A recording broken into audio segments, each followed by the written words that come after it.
Hello, and welcome to Wonder Buzz. I'm your host, Nate Larson, and it is a pleasure to have you with me today. Wonder Buzz is gaining listeners each week, and I want to thank all of you that have liked, reviewed, and shared this podcast with your friends. It means a lot, and it helps others find Wonder Buzz.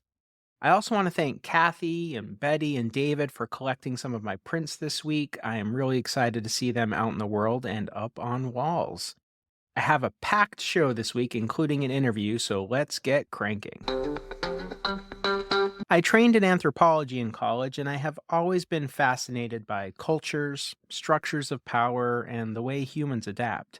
The frameworks of anthropology were on my mind this week at the same time I was exploring Kentucky, Illinois, Missouri, and Iowa, mainly on back roads, looking for barns and farming landscapes. I spoke to a lot of people who live in very rural parts of Middle America, and I was crossing a lot of borders as I jumped from state to state. Borders, boundaries, identity, and the vastness of the U.S. were definitely on my mind this week. So, it was really good timing to be able to catch up with my guest today, a very good friend of over 30 years and someone who has crossed many borders, Karan Singh. He was born in India, studied in universities and earned degrees in the US, and has worked around the globe in dozens of countries. And I am very excited to welcome him to Wonder Buzz today. Hello, Karan. Hey, Nate. So glad to be here. Thanks for having me. Where in the world are you today? I'm in Reading at my beloved monastery, where I've lived for 20 years and absolutely adore it. And this is Reading, England, just to clarify. This is for true. everybody. This is Reading, England, not Reading, Pennsylvania. I travel a lot, and I think I pass a Reading at least once a day in the US. And you said you've been there for 20 years. That's correct. We'll back up here for a second just to help everyone get context. You were born in India, not in Reading. Correct. And I met you when you traveled to the US, where you lived and studied for a number of years. And then you have traveled around the globe working, but you settled in England Yeah. after you left the US. Is that a fair shorthand version? Yes, all of that's correct. When we were undergraduates together, college dorm freshmen, and then you went off to Chicago and I finished at the Y. But I moved to the UK in the year 2000, and then work took me to around 50 countries, but Reading was always the base. When did you first become aware of the US as a child living in India? What are your first memories of America? I've been aware of the US almost from the moment I have childhood memories. And I think the first reason for that is my mother's brother. So we come from a very close family. Mom has two brothers, dad has two brothers. Everyone was really close. They all lived within a 10-mile radius of each other. My mom's older brother, one of his best friends, moved to the States before even I was born, right? He would come to India with his wife and son, who was my age. So as long as I can remember, there was an American presence in the household in the shape of this friend of my uncle who was like family to us. And because his son was our age, we always had this US kid who would join the family events, who would be there every summer playing with us, but spoke no Hindi or Punjabi. So we were all speaking in English to him, and he, of course, spoke American English. And this is me as a 4-year-old. So that was the lived presence of an American child in the family. And then, of course, as we were growing up, Dad had subscriptions to American print media. So then there was Time and Newsweek in the house. In terms of television, there wasn't very much TV coming in at that age. But then slowly in the 80s, we started to get more American television. So with print media, with TV, and then with this uncle family thing, the US was a larger presence than maybe some of the other countries. So from a very early age, there's some idea of America from all these different inputs that you're talking about. And then having studied here and traveled to 50 countries and lived in England for 20 years, when I say something to you like the word home, how has your definition for that word changed over time? I've had a lot of time to think about that, Nate. Home is where the formative memories are. And for me, my formative memories are in 3 distinct geographical locations. So formative memories in New Delhi, because that's where I spent my childhood. And you've been in my childhood home, so you would be able to picture that. And then one of the formative memories I've been thinking a lot about is, for example, Carl Sagan in his show Cosmos on my grainy TV in New Delhi as a child, and having such a profound impact on me. And one of my go-to quotes in times of turbulence such as this is him saying, facing the camera, if you want to make an apple pie from scratch, you must first invent the universe. Hmm. I had no idea what that meant, but it just has stayed with me all these decades. And then, of course, spending time in the States and very formative memories because I came there as a 19-year-old and stayed till I was 27. And so that 8 year period between 92 and 2000, which we briefly called the Clinton years, so I was in the States when Clintons were in the White House. And that time in US history, where with the collapse of the Berlin Wall and the fall of the Soviet Union, the US emerged as this unipolar hegemon. And we were there for all of it. And all of that confidence and brash youthfulness of that time coincided with our own youth. So I like to think of that as a formative period. And of course, then here, lots of formative memories in the UK, because it then connects to my deep past. In that, even though Hmm. my parents were born after independence, my grandparents were born in an India that was ruled by the British. And the English I learned as a child was not US English, it was British English, and went to a British English school. So for me, that connects to the deep past. And having lived in England now for 25 years, there's lots of that kind of deep connection to stuff I'd internalized as a child. That's why I tend to think of home in these formative memories type things rather than saying, here's where I have roots, or here's where I have deep networks, or here's where I've bought land and therefore now this is home. It makes a lot of sense because it travels with you. These are experiences that are formative. And so as you're moving through the world, wherever you are geographically, these experiences are really the home that you're living in. Correct. So it's that mobility, portability. So you take your home with you, almost like a tortoise. But that's why, for me, there is this kind of local global element to it as well. So the US is an absolutely gigantic country and it's inexhaustible, irrespective of how long you've lived there or how many generations. No one can reasonably claim to know the US in its entirety. Even you, with your insane travel across the 48 states and then up in Alaska and maybe even Hawaii, you would still have lots and lots of exploration still left to do. So for me, when I say the US, those 6 years in Provo, the year in the Bay Area in California, the year in Boston, those are formative. I couldn't claim possibly to know the US. Similarly, here in the UK, I've lived most of the time here in Southeast England, mostly in Berkshire. I know London pretty well. I know Oxford and surrounding areas, but I wouldn't know, for example, the north of England. And that's what I mean when I say it's formative memories linked to place, but local place linked to people. So this whole notion of a nation state for me is an academic concept. No one has the lived experience of a nation state. You only live in a particular locality. Let's think about the formative years in India. Is there something that you still miss deeply about that region? And then maybe something that you're quite glad to have left behind in India? Yeah. So if you think about it in spatiotemporal terms, right? Space and time. I don't miss the space, but I miss the time. And if you spend a minute unpacking that, the New Delhi of the 70s and 80s, in which I grew up, no longer exists. It's the New Delhi that you can go to now, even the time you came in 2007. And I think I remember telling you that I feel alien in this city now because it is not the city of my childhood. For example, very simple example, playing as kids in the neighborhood, our mothers weren't worried if we didn't come home at dusk because they knew that we had gone to a friend's place and that the friend's mother will feed us and make sure we were looked after, and that eventually at the end of the day, everyone will just go back to their own homes. But there Right. wasn't this sense of, oh my gosh, I have to be a helicopter parent because kids are in the street and the streets are not safe. You went to the marketplace, you went to the store, and there were a variety of things you could buy, but it wasn't a bewildering variety. You couldn't buy, for example, 3,000 types of cookie. You could buy four kinds of cookies. There were two channels on the TV, not 500. And so I miss that time where there was more emphasis on social solidarity rather than a competitive keeping up with the Joneses. Yeah. So I miss that time more than I miss the place.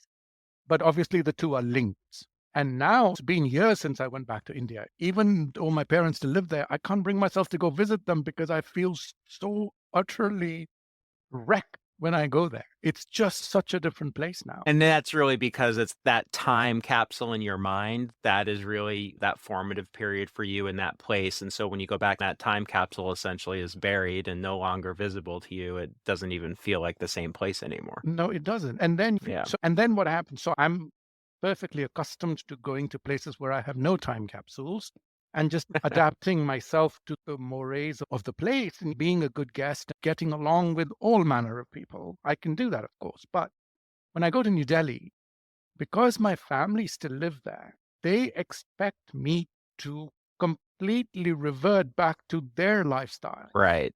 For them, this 30-year gap when I have not lived in Delhi is not a gap because they've lived there. So they see it as continuity. And it's very disruptive for me because I don't even know now how to conform to those ways of behaving. Irrespective of what I do, I end up disappointing them. And that's a psychological dynamic I'm not sure we have time to explore today. When you have these relationships with places, and I know how much you loved your time in the US, but at the same time, you can feel critical about a place. Do you struggle with that because you have both this opportunity to have lived in places as well as to step back and look at them more objectively, which not everybody has the chance to do? Yes, actually, deeply conflicting. Primarily also because of that spatio-temporal thing. I think my experience of the States was in the 90s, a certain time in my life. I don't know whether this was Napoleon, but is usually attributed to Napoleon. He's supposed to have said that if you want to know someone's worldview, you don't actually have to ask them. You just look at what the world was when they were 20 years old. Yeah. So I turned 20 in November 92. November 92's freshman year, we were together in the dorms, right? So you think of what the world looked like in November 92 and how much optimism and joy and just youthful energy there was in general, primarily because of the direction the world was headed. And Fukuyama had said that history had ended, and now this was this post-historical age, and capitalism had triumphed, and now liberty and democracy and joy will spread through the world. And we bought into that. We internalized all of that. It's turned out very differently. But for me, the reason why I am so ambivalent actually doesn't have to do with what happened in the 90s. What happened before for me, it's Carl Sagan, it's Cosmos, it's Star Wars, it's this idea that you could construct an egalitarian society, that it didn't matter what your grandfather was doing. You stood on your own 2 feet. It's Robert Duvall saying, "You look at this 2 by 2 feet of land I'm standing on. This is where I'm from." Yeah. It's that kind of an egalitarian ethos. It's the rule of law, and everyone will have due process. All of that I had internalized as a child. All of that, and so now I'll share with you something quite personal, which I'm not sure how to articulate.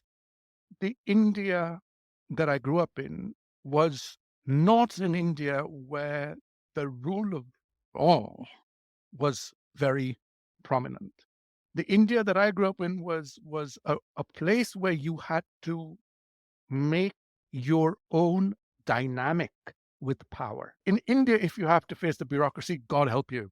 That's probably why they believe in multiple incarnations. You need several lifetimes to get through a bureaucratic nightmare. It was a place where things were flexible, things were fluid. So every conversation about power, or as you say, around the rule of law, was really more of a negotiation. There were no set rules. And every conversation could yield multiple meanings depending on Right. the situation. And I didn't know this at the time, right? I was unconscious. I was just mimicking. I was picking up what I was seeing and learning and hearing. So the reason I bring this up is, for me, the US became that place of order, of precision, what you mean, and doing as you say. So this delta, this distance between doing and saying, for me in the US was almost non-existent. Maybe I was stupid and naive, but to me, that's what I had internalized. And now when I see that, the delta between what is said and what is done is so big that you almost think, what should I look at? Should I look at the deed or the word? And this whole distinction between word and deed then, to me, started to create cognitive dissonance. Hey, Wonderbuzz listeners, this is me interrupting me to tell you about a special offer that is only available for Wonderbuzz podcast listeners. Visit nathanlarson.com to get 20% off and free shipping on all orders. Just use the promo code Wonderbuzz at checkout. That is 20% off all orders and free shipping when you use promo code Wonderbuzz at checkout. nathanlarson.com has hundreds of fine art photos available with multiple print options, whether you are looking for landscapes, abstracts, travel, wildlife, or still life photos. Use promo code WonderBuzz for 20% off and free shipping. Thanks so much, and now back to me. Before we move on, I do want to share one college memory I have. I was in a world religions course, and you were the TA in that course. I wrote an essay and you graded it. And I just remember the amount of red ink you spilled on that essay. You wrote more in red ink than I wrote in black ink. And I had words with you about that. Do you remember that? Gosh, it's been 30 years. So thank you, because even though we're having a bit of a laugh about it now, when I was asked to teach a course of my own in senior year, my students actually appreciated that. And they said, your feedback on our paper sometimes is longer than our paper. And I said, look, this is my only way of showing some kind of respect to you and recognizing your effort, but I want you to get better at this. And then now Yes. fast forward 25 years, members of my teams, the teams I build for the projects I work on, have sometimes said that. I remember one time at Vodafone, the Accenture team had said to me, they had written this proposal for how to do the comm strategy on a project. And that had just sat at someone's desk for 3 months before I joined the project. And I looked at it and, of course, gave extensive feedback. And the consultant came to me and said, why didn't you come 3 months before? This is the kind of engagement I had expected from my client, and no one's even looked at this. And now you've come and of course, I take on board all your points, but the fact that you're willing to engage is more meaningful than simply saying, yeah, good, let's go and do it. So maybe the thing that annoyed you 30 years ago has brought brick to my table. Oh, I think so. I think I just remember being the petulant kid receiving that paper thinking you got to have better things to do with your time than rewrite my essay in red ink on top of my essay. So I want to shift gears a little to how some of this all starts to come together for me when we think about this definition of home, how we define community, even the sense of place. I think it's Mark Twain that says patriotism is supporting your country all the time and your government when it deserves it. And I feel like now is a time when America is fully disconnected between the promise of what America should be and what America is actually becoming right in front of our eyes. I mean, think how far away we are from give me your tired, your poor, your huddled masses yearning to breathe free, the wretched refuse of your teeming shores, send these, the homeless tempest tossed to me. I lift my lamp beside the golden door. This is not what we are doing, anymore. And I'm really just interested in your thoughts and reactions to that sentiment. Yeah. And I think this is a deep and convoluted, I don't know, we could probably go on a cross country drive and talk about it for 5 days straight. But Yeah. for me, the thing that stands out like a festering sore in US history is these kind of moments of othering where you other a community, a group of people. And it starts from the outset, right? You start with the indigenous communities who are first othered, and then you have these waves of immigrants who are othered and then acknowledged and then integrated, and then they start othering the next wave, right? So for me, it's we'll pull up the drawbridge once my boat comes through, right? So now the Yes. US, and so that is not a new thing that's been going on forever. And then there are, so interspersed with that are pockets of extraordinary tolerance, of harmony, of celebration of diversity, of almost an over the top acknowledgement for difference and how much value that has. Yeah. So the simplistic way of saying that is we are not a melting pot, we're a salad bowl. Everyone has values and talents that are adding to the mix. We're not melting into one, because how boring would that be?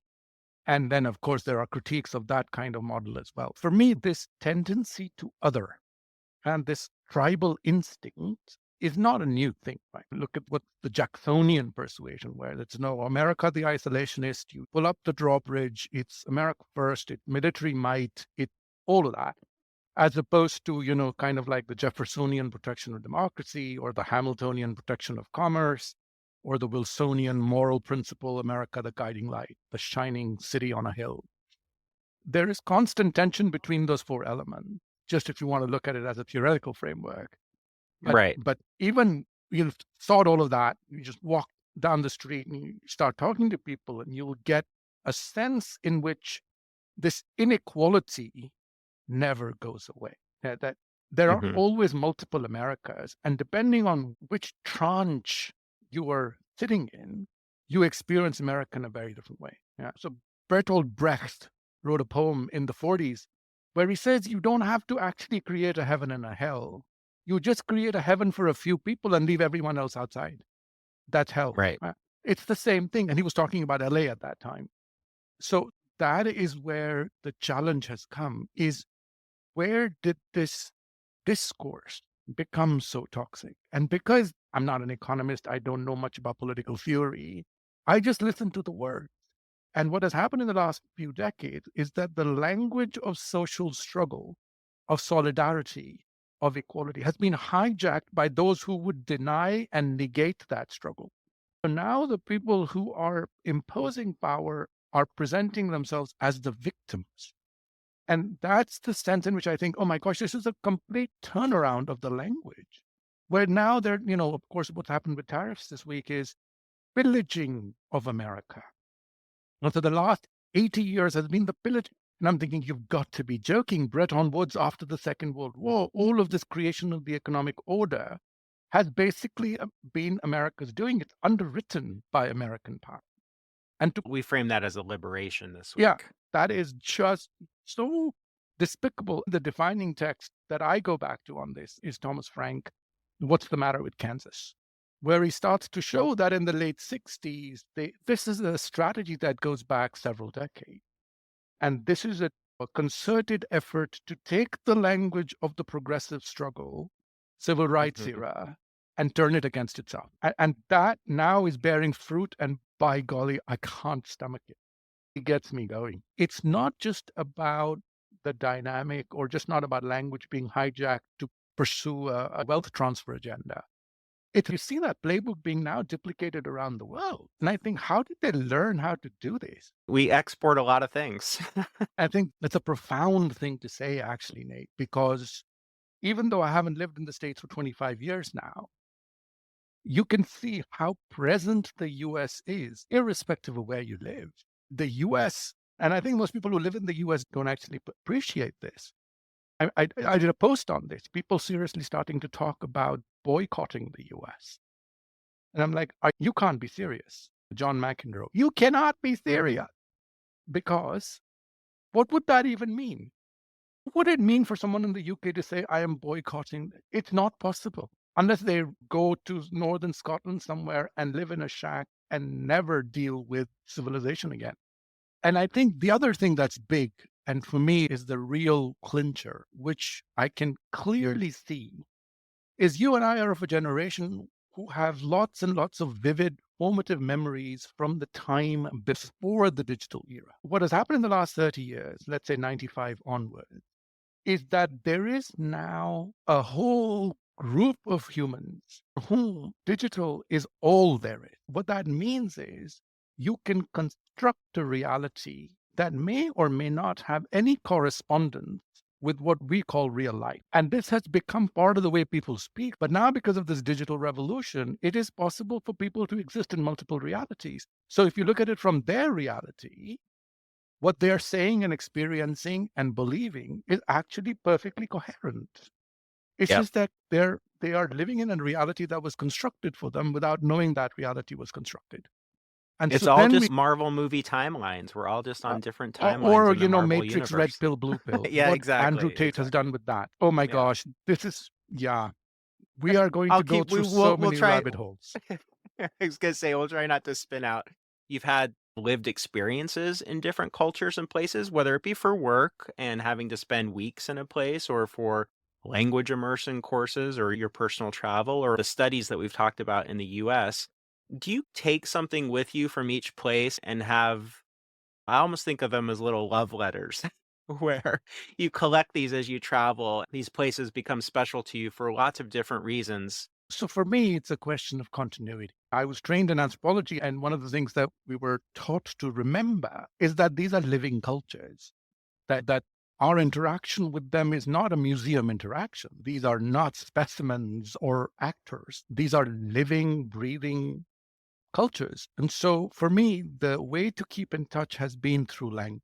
And one of the things that, after having railed on digital culture for a little bit, now I can celebrate its offerings. And one of the offerings is that I am able to consume creative media from around the world. Yeah. So I am following a Polish serial at the moment. And I'm following one from South Korea. And I just finished one from Turkey. I track my viewing over a period of a year or 2 years. And I see that I have been able to keep my connection to these places through creative storytelling in their language, which I can just pick up through subtitle. That's my way of keeping in touch, is enjoying their creative output in their own language, which is why I absolutely detest dubbed media. I have to listen to it. That is my way of immersion remotely, is you plug yourself into your headset and for a week you're listening to Polish. They don't know you're listening, right? They are actors in a scenario. But the more lived it is, the more real it is, the more it reminds you of the year you spent in Poland.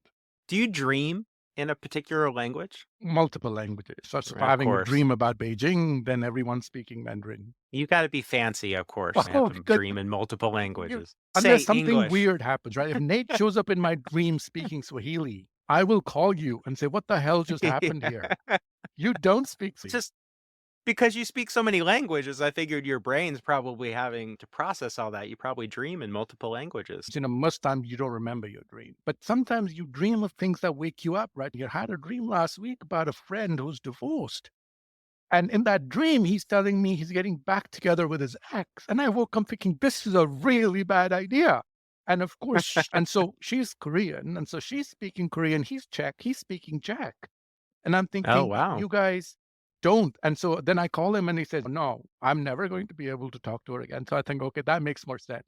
But why would my brain think that the two of you? And so now, if in that dream, the ex wife starts speaking some language that is not consistent with this storyline, I'd be more worried about my mental health. Like, why is Yeah. she speaking, I don't know, Tagalog? She's not from the Philippines. She's from Korea. What's happening? Am I getting dementia? What do you do for leisure? What are some of your hobbies these days, things that you do to unwind? I'm very interested in the stories humans tell. I have no idea where my desire for stories will take me next in terms of the menu of offerings. Then I get sick of human beings, and forgive me for saying it so crudely. And I think this is crazy. It's like Carl Sagan said, it's absolutely pathetic to think that this entire universe was created for humans and that we are the center of existence. We are mites on a plum. I love this phrase. He said, we're Yeah. mites on a plum. Yeah, because even our star is on the periphery of our own galaxy. And there are 200 billion stars like the sun. And then there are multiple million trillion galaxies and who knows how many universes. So to think that humans are the center of the story is just hilarious. And so then for me, one of the other aspects is biodiversity. I like to read about animals and bacteria and all of the other creatures in the world. Yeah. But for me, I think it boils down to this kind of planetary thing, which is part of why I'm not big on nation states. I think I'm an earthling. I am biodiversity. When it goes, I go. I have no desire to live on Mars or anywhere else. I am off the earth, and this is where my story ends. It's so top of mind for me as I move around how artificial and arbitrary borders are. And your comment earlier about how vast the United States is a really important comment because I don't think people who live in the US realize how big the US is, but certainly when people travel here, they're overwhelmed by it. And all these borders that exist from state to state, or the border between Mexico and the US is very arbitrary. And It bothers me. Borders bother me. This is a completely separate, because now I want to follow that up. Maybe next podcast I play host and you be the guest, Yes. because I think there's something very interesting there in that there are borders and there are boundaries. Important because you find personalities who have no concept of boundaries and want to go and take what is not theirs. And so there is almost something pathological about those who don't recognize boundaries. And yet we have taken this very simple need for boundaries and converted them into these national borders, Yeah. which can be militarized, can be weaponized, can be politicized, and create all manner of disruption in society. And that's why Brexit was so traumatic for me. Living and Yeah. working in the EU for many years before Brexit happened, you literally sense this. You are passing 27 countries seamlessly because EU is free movement of people, capital, and ideas. And now I remember going to Sardinia 2 years ago after my first trip to the continent after Brexit. And they separated it. It's like British passport, go here. And it was Mm. traumatic for me. Is wait, I'm in Italy. And then I realized, of course, my passport no longer says the EU. I am not Yeah. EU anymore. And so I know exactly what you're saying about how that can come across as just, what? No, I have been excluded. But I think Yeah, and I it'll think you're make for fabulous like boundaries and borders. you're right, it is a whole other topic, and that just as you've been talking, I've been thinking, like, there is a difference there. I'm gonna stop us from sliding down there. We can do another episode, you're right. So I wanna end with something I'm calling quick cues. I've just written 10 questions, Oh my and word. you're not gonna answer all 10 of them. You're just gonna shout a you don't have to shout, you don't I can't remember the last time you shouted. You're gonna quietly, in a beautiful way, give me a number, and I'll read the question to you, and we'll see how many we can get in the next couple minutes. Sound good? Sounds great. 5. 5, okay. What's one sound that immediately reminds you of a place you've lived? Bird song. And that's here at the monastery. I absolutely adore how many different kinds of birds there are in the morning, especially this time of year. You play that tape, I will be here within a microsecond. Bird songs do that for me too, for different places that I've camped and lived. I think that's great. Okay, give me another number. 8. 8. Let's see what I wrote for 8. Oh, it's passport questions. If passports didn't exist and you could belong to one place purely by vibe, where would it be? Finland. Why Finland? That's an Oh, it's interesting my one. spiritual home. Really? Yeah, absolutely. The saunas? Sauna, but sauna is only one aspect of it, right? It's just, oh man, how much time have we got? I could wax lyrical about Finland. We'll do a Finland episode as well. Let's do one more. Give me one more number. 3. What's one of the most awkward cultural moments that you've ever experienced that you can laugh about now? Oh man, lots of awkward moments. I think the most awkward has been traveling as a single unattached man. People come and offer you things that you think, why what is it about my personality? Or why did you spot me from a mile away and come and offer me, I don't know, sexual services or drugs? Or so people think, oh, look, a single unattached man must be traveling for this reason. And at that point, you want to be polite and you want to be courteous, but you also want to smack them across the face. You think, no, thank you. I am not interested in your horse. But how to play that when they don't speak any English and you don't speak the language, that is peak awkwardness for me. How to say I am not interested in your whores is not in the normal textbooks that you read for immersion Well, courses and for and languages, but I that's of think it should course be added. they should be added. I could talk to you for hours, and typically when we're together, that's exactly what happens. So I appreciate Likewise. you taking a little bit of time today to talk about some of these topics and share your thoughts, and really enjoy speaking with you. And we should definitely do it again. Oh, Nate, you have no idea. This has been absolutely fabulous. And now I have a little bit of anxiety thinking I have no idea what I've just said for the last little bit and how it might come across. So this has been unfiltered. What you see is what you get. I hope you have a great afternoon. Let's talk soon, okay? Cheers, Nate. Thanks so much. You too. Bye, mate. Bye. To wrap up today's episode, I'd like to share a piece I wrote titled Becoming Understory. It's a reflection on immersing yourself in nature and finding harmony. This is called Becoming Understory. Deeper into the longleaf woods, nuthatches and warblers sound the alarm. My steps fall silent on hallowed ground. Wind creates a pine noise hum. Caress a bed in long copper needles. Cover the exposed hollows of my frame. Forest wraps me in a whisper. Scent of resin, no resistance. Forgetting I am apart, sinking into sandy soil. Earth cleansed by fire, breathing steady, rooted. You have survived to the end of another episode of Wonderbuzz. Bless you. I want to thank Karan for joining me, and I hope you enjoyed meeting him. As I cross borders this week, I will be thinking about what home means, and how it might be more about time than place. Thanks so much for listening. If you have any questions that you want answered on future episodes, email me at podcast@nathanlarson.com. My photography, writing, and every episode of this podcast is also available at nathanlarson.com. You can also find me in the depths of Mordor in the realms controlled by Lord Sauron, otherwise known as Instagram, where I am at Nathan Larson Photo. I hope you all have an amazing week. Keep exploring, stay curious, and I'll see you on the next episode of Wonderbuzz.